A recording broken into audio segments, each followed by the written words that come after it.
যে তারকাকে দেশবাসী তাদের হৃদয়ে ধারণ করে তার বিরুদ্ধে একের পর এক প্রতারণার অভিযোগে হতাশ ক্রিকেট সমর্থকরা। তবুও তারা চান সকল বিতর্ক পেছনে ফেলে মাঠের ক্রিকেটে মনোযোগী হবেন মিস্টার 75। বাংলাদেশ ক্রিকেটের ব্যাট বয় সাকিব আল হাসান দেশের সেরা ক্রিকেটার হওয়ায় নিয়মকানুনের তোয়াক্কা না করে বরাবর বিতর্কের জন্ম দিয়েছে এই বাঁহাতি অলরাউন্ডার।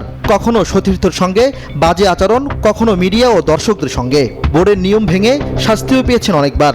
সবশেষ বিতর্ক শেয়ার বাজার কারসাজির দায়ে সাকিব আল হাসানকে 50 লাখ টাকা জরিমানা করেছে Bangladesh securities and exchange commission.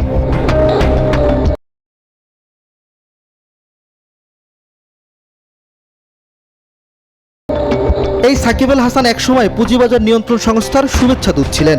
বিশ্বমানের খেলোয়াড়ের এমন কেলেঙ্কারিতে হতাশ সমর্থকরা। সাকিব নামটির সঙ্গে বিতর্ক যেন এক সুতোয় গাঁথা। যদিও সমর্থকরা মনে করছেন সকল বিতর্ক পেছনে ফেলে আবারও মাঠের ক্রিকেটে ফিরে আসবেন টাইগার পোস্টার বয়। ক্রিকেটের সাফল্য কাজে লাগিয়ে জুয়া মদ থেকে শুরু করে নিম্নমানের কাপড়, কসমেটিক্সের দোকান উদ্বোধন করেন সাকিব আল হাসান, যা সমর্থকদের মনে পীড়া দেয়। ইমরান হোসেন, নিউজ 24, ঢাকা।